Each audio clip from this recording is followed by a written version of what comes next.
안녕하세요, 크레용팜의 크레용입니다. 오늘은 진짜 대단한 분을 모셨는데요, 넷플릭스 오리지널 드라마 정신병동에도 아침이 와요의 이태호 촬영 감독님을 모셨습니다. 안녕하세요. 안녕하세요. 줄여서 정신아 촬영을 맡았던 이태호 촬영 감독입니다. 와, 진짜 저희 크레용팜에 와주셔서 너무 감사드립니다. 불러주셔서 제가 감사하죠. 저희 구독자분들이 진짜 기대를 많이 하셨거든요. 제가 얼마 전에 유튜브 커뮤니티 창에다가 넷플릭스 드라마에 촬영 감독님 모시면 어떠냐 물어봤는데 질문이 또 엄청 달리셨어요. 넷플릭스 작품들이나 영화 쪽에 계시는 촬영 감독님의 이야기가 많이들 궁금하셨거든요. 어제 밤에 잠을 잘 못 잘 정도로 네.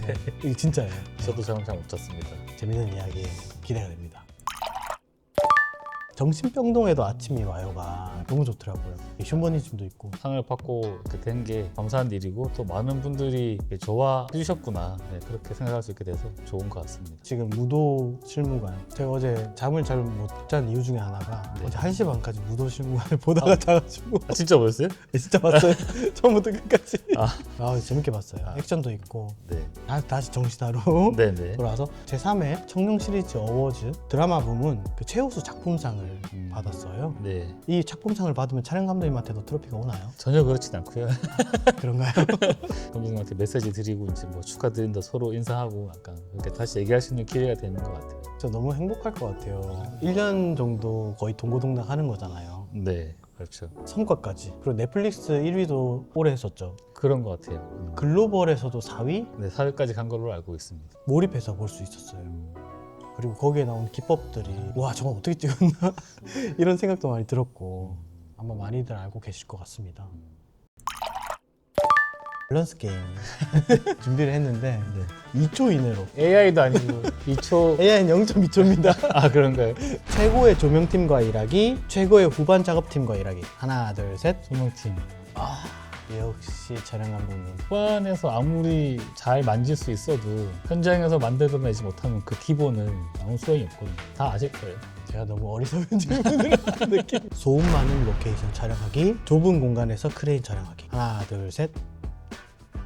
약간 이것도 약간 질문이 좀 이상하긴 한데 밸런스 게임 하는 이유가 이제 당황시켜 드리려고 했는데 제가 당하고 있는 그런 상황이. 예산이 부족하지만 창작의 자유가 있고, 넉넉한 예산이지만 통제되는 작품.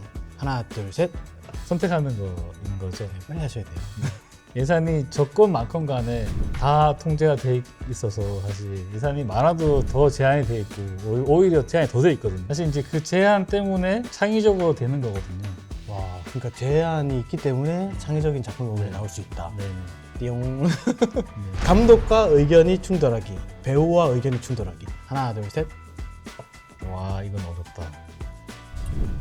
본능적으로 대답하셔야 돼요. 감독님인가? 감독님. 감독님의 비전을 이제 영상에서 표현한 사람이 배우인데 그 배우가 만약에 소통이 안 돼서 틀어지면 이게 아무리 어떻게 기술적으로 잘 찍어도 사실 잘 나올 수가 없잖아요. 결국 이제 출연은 배우분이 하시니까. 근데 이제 감독님이랑 상의 1년 동안 한 작품만 하기, 한 달마다 새로운 프로젝트 하기. 두 번째, 와, 이건 좀 의외인데요. 다양한 작품을 계속 한다는 얘기니까 에너지가 많이 생기지 않을까 싶은 생각이 들어서 근데 한 달마다 바뀌면 힘들지 않을까요? 힘들 수도 있지만 변화에 대한 에너지가 더 우선적이 될 것 같아요. 와. 그런 상황이면.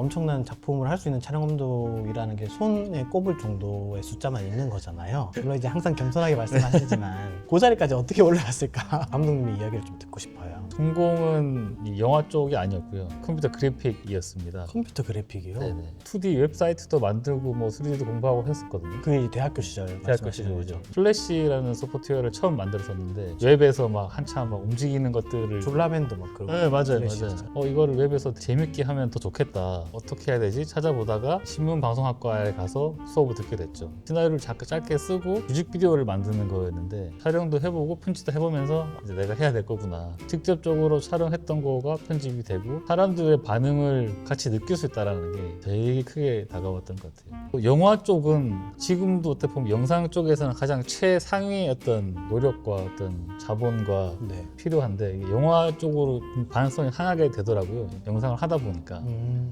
학교에는 영화과는 없어서 막 또 수소문을 하다가 부산 시네마테크에서 영화를 공부하는 모임이 있었어요. 그걸 찾아가서 같이 공부를 했죠. 영화 자체에 대해서. 진짜 굉장히 적극적이었던 것 같은데요. 왜냐면 그 당시에는 정보가 지금만큼은 아닐 텐데 네네. 그걸 다 찾아가지고 이렇게 또 부산에서 그렇게 네. 하신 거죠. 네네. 좋아하게 되면 적극적이 되지 않나라는 생각이 듭니다. 누구든지 간에 그게 뭐든 간에. 명언 나지. 주머니도 계셨고 고등학생, 여중생, 대학원생 뭐 정말 다양한 분들이 있었는데 토론하고 단편도 만들고 유학 갔다 오셨던 형님이 한 분 계셨는데 연출, 촬영, 조명 와 있는데 뭘 하고 싶냐 촬영을 하고 싶다 서울에서 무슨 영화가 들어가는데 한국팀 막내를 구한다 지원을 해봐라 김태균 감독님의 늑대 유혹이라는 작품이었죠.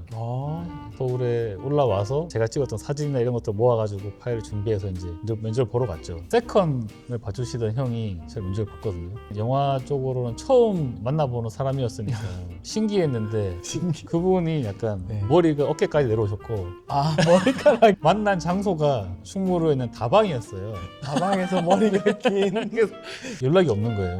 고민하다가 전화를 드려봤어요. 그럼 하지 뭐. 이러시는 거예요. 얼떨결에 하게 됐죠. 그렇게 해서 3-4명인가 보셨는데 선택하신 이유는 컴퓨터를 잘해서 뭐 행정작업 같은 거. 네, 뭐 해야 그런 거죠. 이것저것 늑대 유혹이 그래도 진짜 잘 됐잖아요. 잘 됐죠. 네. 지금은 이제 돌아가셨는데 고 이제 진영환 촬영 감독님 진짜 촬영에 대한 열정이 엄청나신 분이어서 많이 배웠고요. 바로 있진 않았거든요. 다음 작품이. 근데 그 기간이 조금씩 길어지다 보니까 생계에 대한 고민과 이런 것들 때문에 조금 이제 그 팀에서 나오게 됐죠. 그때 대충 어느 정도였어요? 지금은 말할 수 있지. 작품 전체 250이었나? 이런 거 있던 것 같아요. 1년 동안요? 10개월 정도 되지 않았어요. 그때는 그런 시대였죠, 사실. 그런 때가 있었어요. 이제 그 사이사이에 그 세컨 형이 따라서 알바를 다녔었거든요. 광고 쪽 감독님이 이제 저를 잘 보셔가지고 편집 툴도 쓰고 뭐 CG도 하고 그래서 이제 거기 프로덕션에 들어가서 반년 정도 있었나? 이랬던 것 같아요. 직원으로 들어가신 거예요? 그렇죠. 네, 연출팀이죠, 어떻게 보면. 확실히 이 영화가 재밌는 게 스토리가 있잖아요. 광고 쪽에서는 그런 큰 적인 스토리가 없으니까 재미가 없는 거예요. 계속 업무량은 있는데 그게 계속 반복되니까 가슴속에 계속 남아있는데 힘드네. 이것도 힘드네. 재미가 없네. 약간 끌어오르는 에너지를 주체하지 못해서 이제 말씀을 드리고 나왔죠. 부모님 계시는 부산 내려갔는데 부산 영상위원회에 계시던 분이 박강수 감독님 영화 촬영하실 건데 부산을 잘 아는 영화를 좀 해본 친구가 필요하다.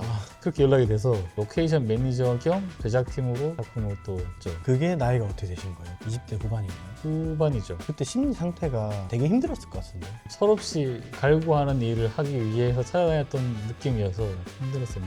제목이 눈부신 날에 제작팀으로 참여를 하게 됐죠. 그때 엄청 인정받으셨겠어요. 그리고 영화도 좀 해봤고 컴퓨터도 잘하고 부산에서 살으셨고 삼박자가 맞는. 전혀 그거랑 상관이 없더라고요. 제작팀 일은 그래요? 제작팀들이 정말 고생하는구나 이런 걸 많이 느꼈고요. 가장 늦게까지 일하고 제일 먼저 나가는 팀이 제작팀이니까 빡세더라고요. 촬영팀을 보면서 부러우셨겠어요. 부러웠죠. 카메라 팀 가고 싶다.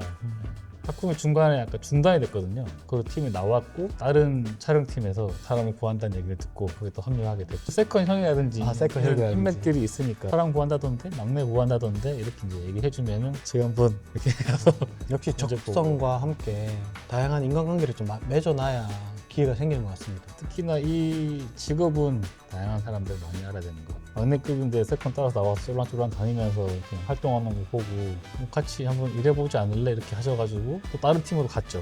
진짜 그 당시에 되게 이제- 괜찮아 보였나 봐요. 되게 운이 좋았던 것 같고 이제 이렇게 선배님들이 잘 봐주셔가지고 원하지 않게 행동했던 것 같긴 한데 다행히 원하지 않게. 감독님 작품을 들어가는데 같이 하자. 그분이 지금도 한창 능력을 활동하고 계시는 이제 김영호 촬영 감독님. 제 진짜 큰 빅보스시죠. 그때 이제 그 팀으로 들어가게 됐죠. 처음 들어가서 한 게 바람피기 좋은 날 김혜수 선배님 나온 네네. 이민기 배우 데뷔작이죠. 세컴이었고 그리고 아마 해운대였던 것 같아요. 텀이 좀 있었는데 네. 김용호 촬영 감독님도 각자 할 일 하고 있다가 나중에 회차 모이자 이러고 있었는데 뭐 알바할 게 생겼는데 연락이 오셔가지고 같이 하자고 감독님 만나서 친구들이랑 단편도 찍고 이러고 있습니다. 감독님 한번 보여줘 하시길래 김용호 촬영 감독님이 보시더니 너 지금 카메라 잡아도 되겠는데 이러시는 거예요. 당황했죠. 이게 아직 저는 이제 정식으로 포스트 한 것도 아니고 세컨으로 한 그 작품 대신에 3번 잘못하면 아웃이야. 그래서 그냥 이거 거의 넷플릭스 영화 같은데 심장이 막 바운스 하는데 해보고 싶은 거예요 또. 네, 무조건 해보겠습니다. 그 사실상 거의 이제 포스트 건너뛰고 카메라를 잡게 됐죠. 빅캠으로. 와 그 작품이 이제 영화 하모니 상업 영화 처음 잡은 게 그때죠. 이거 떨릴 것 같은데 떨리기도 했고요. 근데 그것보다 일단은 최선을 다해야겠다. 하고 싶어서 하는 일이고 재밌으니까 실수하지 않아야겠다. 그냥 거기에 더 집중했던 것 같아요. 떨리는 준비도 엄청 많이 하시고 5, 6년 정도 네, 그 정도 된 것 이제 촬영팀 생활하다가 처음으로 카메라를 잡게 네. 됐네요. 빨리 잡은 편이긴 한 것 같아요. 아, 그 정도가 빠른 거예요? 지금도 사실 도제 시스템이 없진 않은데 어쨌든 단계를 거쳐서 올라가야지 어쨌든 롤을 정확하게 이해하고 올라가는 거니까 퍼스트가 되기 전에 카메라를 잡은 거니까 사실 퍼스트가 된 다음에도 보통은 한 몇 년이 걸리긴 하거든요. 좀 빨리 잡은 편이긴 했죠. 그러고 나서부터 BTM 생활을 좀 꽤 오래 했었어가지고 상대적으로 그래서 이제 퍼스트 역할을 안 한 만큼 거의 뭐 밸런스는 비슷한 것 같긴 합니다. 하지만 일병을 짧게 하고 상병을 오래 하신 뭐 거예요. 그런 느낌. 네. 좀 맞아요. 낫네요 그래도. 맞아요. 저희 크레용판 구독자분들께서 네, 네. 질문을 많이 주셨어요. 몇 가지만 이제 실질적인 거 질문 드릴게요. 인물 촬영 시 선호하는 초점거리 어떻게 되세요? 화각은 딱히 정해져 있지는 않습니다. 거기 있는 작품들은 카메라가 어디에서 그 피사체를 볼 거냐가 되게 중요하기 때문에 객관적으로 보여줘야 되면 망원렌즈로 머리를 떨어져 찍는 거고요. 보는 사람이 이 캐릭터한테 몰입돼서 봐야 된다 그러면 가까이 붙어서 찍을 수 있는 거고요. 그때마다 화각이 바뀌기 때문에 선호하는 화각은 딱히 있지 않습니다. 배우랑 카메라와의 거리인데 네. 그 거리에 맞게끔 달라지는 거죠. 네, 예를 들어서 아내분이랑 네. 멀리 여행을 가셨어요. 네. 근데 지금 갖고 있는 게 50mm하고 85mm 그 두 개가 있습니다. 네네. 자기야 나 찍어줘 했을 때 네. 뭘로 찍으실 거예요? 아이폰으로 찍어야 근데 85로 찍었을 때 이렇게 부해 보일 수 있잖아요 아내분이. 그렇죠. 그거 보통 여자분이 싫어하시잖아요. 보통 이제 여성분들은 길쭉하게 나오기 원하시고 본인의 얼굴에 결점이 커버되게 찍어야 되고 본인이 도드라져야 되고 그런 것들을 좋아하시기 때문에 거기에 맞춰서 바뀔 것 같긴 합니다. 이게 또 여주인공을 찍는 시선과 연결이 네. 될 것 같은데. 검색을 하면 이제 그분들이 찍혀 있는 방향들이 다 있죠. 그거가 분명히 베이스일 텐데 테스트 촬영할 때 라이팅을 슬쩍 해봅니다. 배우분들 얼굴을 우리가 공부를 해야 되기 때문에 한다고 말씀드리고 부르륵 찍어보죠. 이렇게 이 방향 저 방향 짧은 시간 안에 톤이 굵어 보인다거나 단점이 보인다거나 이런 것들이 있을 수 있으니까 미리 체크를 하죠. 촬영 현장에서 슬라이더를 사용하는 주요 목적과 실제 비중이 어떻게 되나요? 기본적으로 슬라이더는 카메라 포지션을 빨리 잡기 위해서 많이 사용을 하고요. 근데 배우가 리허설을 하는 걸 봤더니 좀 가야 될 것 같아. 그거를 빨리 대응하기 위해서 슬라이더가 나을 것 같아. 빨리 시간 줄이는 거죠. 그 슬라이더가 엄청 긴가 봐요. 70cm부터 뭐 한 2.2m인가 이렇게 여러 종류가 있는데 보통은 그립팀이 한 2개 정도를 가지고 다닙니다. 슬라이더라는 게 조금 애매한 것 같긴 해요. 대규모 현장에서는 슬라이더가 되게 간소한 장비인데 근데 또 1인이나 소규모 촬영 현장에서는 번거로운 애거든요. 약간 그런 시선의 차이도 좀 있는 것 같고 잘 쓰면 되게 좋습니다, 확실히. 조리개 값을 어떻게 설정하고 어떤 기준으로 결정하시는지 궁금합니다. 조리개는 피사체에 얼만큼 집중이 될 것이냐, 배경 정보가 얼만큼 필요할 것이냐에 따라서 그 에퍼스탑을 맞춘 다음에 거기에 맞춰서 그 심도를 정할 때 감독님하고 대화를 좀 하시는 편이에요? 아니면 먼저 잡고 감독님이 그거를 이제 판단하시는 거예요? 보통은 먼저 잡긴 하는데 판단이 필요할 것 같으면 여쭤보죠. 심도까지도 충분히 고려가 되어야 하는 게 이제 촬영 감독의 네. 역할이에요.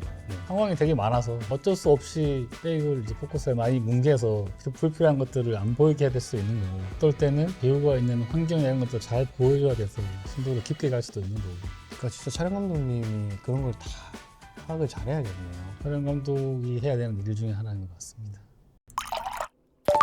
김영호 촬영 감독님이 얼마부터인가 이제 뉴욕을 한번 갔다 오면 되게 도움이 많이 된다. 또 문화적인 배경에 대한 이해, 다양한 사람들도 만나고 영어도 배울 수 있고 그 촬영 감독님께서 되게 아끼셨나 봐요. 왜냐면 같이 일하는 사람을 보내기를 추천하는 게 쉽지는 않을 텐데. 김영호 촬영 감독님 진취적이시고 프론티어 정신 같은 게 있으시거든요, 항상. 앞서 나가시는 그게 있어서 그러신지 웬만하면 가봐라, 괜찮다 계속 얘기를 하셨어가지고 모아둔 돈이랑 부모님한테 업주 이렇게 보여주십시오 이렇게 해서 이제 하게 됐죠. 카메라를 네. 이제 3년 정도 잡다가 네네. 결심을 하게 되신 거네요. 미국으로. 진짜 보통 결심이 아닐 것 같아요. 왜냐면 그렇게 가신 분이 많지는 않잖아요. 거의 촬영팀에 계속 계시거나. 이제 어느 정도 인맥들이 쌓이기 시작하잖아요. 그리고 계속 연계가 돼 있어야지만 내가 일을 계속 할 수 있고 다른 나라로 한다는 사실 좀 이렇게 되게 힘든 결정이긴 하죠. 대사로 치면은 거의 뭐 과장급이 됐는데 이제 퇴사를 하고 있는 맞아요. 거예요. 네, 그런 느낌인 거죠 사실. 과장급이 되면 이직을 하지 유학을 갑자기 갔다 오기가 쉽지 않거든요. 두렵기도 했고요. 이제 갔다 와서는 어떻게 되지? 내가 또 계속 일을 할 수 있나? 하지만 결정을 하신 거잖아요. 네. 나중에는 돈을 주고 하기에 더 힘든 경험이 될 거다라는 생각이 들어서 그냥 지금이다. 듣다 보니까 갖고 계신 기질 자체가 되게 좀 적극적이고 어릴 때부터 그러셨어요? 그러니까 소심한 사람이었는데 바뀌었던 것 같아요. 그러니까 학교 다니면서 좋은 친구들 만나고 점점 뭔가 자신을 이렇게 다듬어가는 이야기를 들으니까 이렇게 되는 게 자연스럽고. 너무 재밌네요. 어디로 가신 거예요? 샌프란시스코에 있는 아카데미 오브 아트 유니버시티라고 원래는 CG가 되게 유명한 학교입니다. 근데 거기 영화과가 있거든요. 이제 거기도 합격을 해야 갈 수 있는 거예요. 자기소개서랑 추천서 보통 3명 정도의 추천서가 필요합니다. 이제 학교가 좋은 점이 영어 실력이 어느 정도인지 체크를 한 다음에 거기에 맞게끔 수업 배치를 하거든요. 학교를 다니면서 저는 통틀어서 어떤 공부를 그렇게 열심히 했던 기억은 없는 것 같아요. 왜냐면 사실 살려고 해야 되니까 학교 도서관집 뭐 이렇게 물론 이제 그러다가 조금 적응되니까 이제 친구들 생기고 친구들이랑 또 알바 작은 것이 조금씩 찍기도 하고 솔직히 힘드셨죠? 초반에는 공부도 못 힘들었어요. 받겠고. 초반에는 물가도 워낙 비싼 도시고 그런 생각이 들 것 같은데요. 아, 내가 한국에서 잘 카메라도 잡았는데 하다 여기 와서 뭐 하는 거지? 이런 생각 들을 때가 있을 것 같은데 어떠셨어요? 그런 생각이 든 적이 있나? 적응하기 너무 바빴던 것 같아요. 어쩐데요? 본인이 편한 길을 택하느냐 조금 더 힘들더라도 나는 다른 길을 택하느냐에 따라서 달라지는 것 같고요. 헐리우드 베이스의 기초적인 지식들에 대해서는 많이 알게 되긴 했죠. 말은 이렇게 편하게 하시지만 엄청 큰 결정이고 그거에 대해서 고민을 하시는 분들이 분명히 계시거든요. 그럼 저는 항상 말씀드리는 게 지금 고민하실 때 그냥 가면 된다고. 회사에 계시다가 애기들을 다 데리고 오신 분들도 계셨거든요. 언제 늦었다라고 얘기를 할 수 있을까요? 그건 모르겠어요, 잘 이게. 항상 배우는 거니까 네. 죽을 때까지 배워야 되고. 와, 이런 모습 자체가 배울 점이 진짜 많은 것 같아요. 아유, 감사합니다. 어벤져스를 참여를 하셨더라고요. 어떻게 참여를 대체 하신 거예요? 이게 약간 처음 해보는 경험일 수밖에 없잖아요. 그 자체가 다르니까 인원을 다 데리고 올 수는 없으니 영어 소통이 가능한 한국 카메라 스텝이 필요하다. 그렇게 해서 이제 지원을 해서 해외 작품은 어떤 포지셔닝인 간에 지원을 하면 면접을 봅니다. 기술 파트에 있던 스텝이 많지는 않은데 어벤져스에서 이제 카메라 팀을 하게 됐죠. 메인 카메라가 기본적으로 한 4대, 서브 카메라가 한 4대, 작은 카메라 세팅이 또 한 4대 뭐 이렇거든요. 근데 한 번 다 쓰는 게 아니라 필요할 때만 항상 대기를 하고 있다가 그래서 다 세팅하고 빠지고 한 컷 찍을 때 10대 이상 돌아가겠네요, 그러면? 그런 최대. 경우가 많죠. 특히 어벤져스 같은 경우는 그러면 뭐 캡틴 아메리카노 찍으신 거예요? 아메리카노 캡틴 아메리카? 캡틴 아메리카 그때 막 짤 같은 거 돌았었는데 김밥 천국 앞에서 막 모여가지고 김밥 먹는 그 합성 짤. 일단 시스템이 다르기 때문에 소통에서 많이 오류가 좀 범해지긴 하죠. 다 영어 소통 가능하신 분들이 많은데 옥자라든지 블랙팬서라든지 연락이 돼서 또 지원하고 헤드 스텝이랑 줌으로 면접 보고 합류하는 거죠. 옥자는 조금은 달랐는데 옥자는 이제 카메라 팀이 아니라 이제 DIT 어시스턴트였거든요. 게다가 촬영 감독님이 다이우스 콘지 촬영 감독님이시니까 사실 거의 전설적인 촬영 감독님이시고 하니까 안 할 수가 없는 거죠. 사실 이게 어떻게 하는지 궁금하니까 그걸 보기 위해서 참여를 한 거죠. 지금은 업계에서 아시는 분이 되게 많으시겠네요. 점점 많아졌으니까 맞는 편이고 촬영 감독님 조합도 네네 있으신 있으시고 거죠. 있고 제가 만약에 어디 가서 일 열심히 했고 그리고 소통을 자유롭게 잘 했으면은 다시 찾을 거고 항상 친절하고 결국은 자기한테도 좋은 거고 다 좋은 것 같아요. 그렇게 안 친절한 분도 많으니까 사실 친절한 사람들이 기억에 오래 남는 것 같아요. 기싸움 같은 게 있다고 소문도 많이 들었고 막 각자 막 화를 막 내면서 배려보다는 자기 이제 영역 지키려고 하시는 분이 많다고 들었는데 실제로 좀 그렇진 않나요? 그랬던 분들도 있는 것 같고요. 점점 이제 고집을 부리시는 분들은 점점 없어지는 것 같고 유연하게 대처하시는 분들이 많아지는 것 같고요. 지금은 거의 그러신 것 같은데 고집을 부린다는 건 욕심이 있다라는 얘기인데 잘 전달하느냐인데 이제 그 소통이 부드럽게 안 되면 이제 약간 어느 정도 올라가고 되겠죠. 그거를 잘 얘기할 수 있는 방법을 계속 찾아 생각해야 되는 것 같아요. 사람들끼리 얘기하면 상처받으면 안 되잖아요. 휴머니즘을 강조하는 정신병동에도 아침이 와요. 촬영 감독님이십니다. 그대로 들어가는 것 같아요, 작품에. 그런 것 같긴 해요. 그런 색깔들이, 그런 시선들이. 다이러스 콘지 촬영 감독님이 어떻게 촬영하시는지, 어떻게 설계하시는지, 봉중 감독님 어떻게 연기하시는지 이런 걸 보는 것도 재밌었고. 너무 재밌겠다. 생각만 그러니까 해도. 고장들을 그 현장에서 보고 있다는 건 되게 네. 설레는 경험이긴 하죠. 지금 누구라도 다 가고 싶을 것 같은데, 영상인이라면. 혹시 블랙팬서도 어떤 이야기가 있으세요? 할아버지 완전 오시면 이제 막 다 챙겨 드렸어야 됐어요. 무전기 2개 차시는데 항상 연출팀 무전기, 카이마팀 무전기, 밥도 챙겨 드리고 약간 뭐 이런 시스템인 거죠. 근데 촬영에 딱 들어가면 약간 힘이 없으시다가도 탁 정지 쫙쫙 찍으시고 컷하면 약간 이런 느낌. 모든 에너지를 그러니까 촬영에 딱 쏟기 위해서 외국에는 그렇게 나이가 진짜 많으셔도 네. 경험치를 인정을 해주는 건데 현장에서 뭔가 더 시간을 줄이고 예산도 줄이고 할 수 있다라는 걸 인정해 주는 게 아닌가 네, 그런 생각이 드네요. 우리나라는 어떤가요? 그 정도 나이까지는 일을 하는 환경이 쉽지는 않은데 왜냐하면 외국은 TP 시스템이잖아요. 네네. 라이팅 컨트롤하고 이제 직접적으로 몸을 막 극하게 움직이지 않는데 아직까지는 이제 몇몇 촬영 감독님들 빼고는 이제 본인이 이제 몸을 움직여 다 찍고 하는 게 많다 보니까 한계가 좀 있는 것처럼 느껴진다. 하지만 네, 저도 약간 그렇게까지 돼보는 게 꿈이죠 사실. 그럼 우리나라도 DP 시스템이 좀 들어오고 있나요? 최근? 하시는 분들이 계시죠. 많지는 않고 유명하신 촬영 감독님들 하시는 분들이 있으시죠. 앞으로 활동들 그런 거에 대한 계획이나 꿈이나 이런 게 있으실 것 같은데 이 직업을 사랑하니까 촬영을 할 때 희열을 느끼니까 최대한 오래 일을 하고 싶다. 헐리우드에서 촬영하시는 감독님들 중에 정종원 촬영 감독님 ASC 멤버가 되셨거든요. 그 미국 촬영 감독 협회 만약에 계속 할 수 있다면 그렇게 돼보는 게 꿈이죠. 저의 꿈의 방향성은 촬영을 계속하면서 경험을 많이 쌓고 나중에는 이제 헐리우드 작품도 촬영할 수 있게 되는 촬영 감독이 되는 게 제 목표인 거죠. 그런 꿈을 생각하고 가질 수 있다는 게 존경스러운 것 같아요. 자신이 일을 사랑하고 계속 적극적으로 도전하고 이런 모습들에서 오늘 진짜 감동받은 것 같아요. 목표를 어디에 가지고 삶을 살아가느냐가 되게 중요한 것 같아요.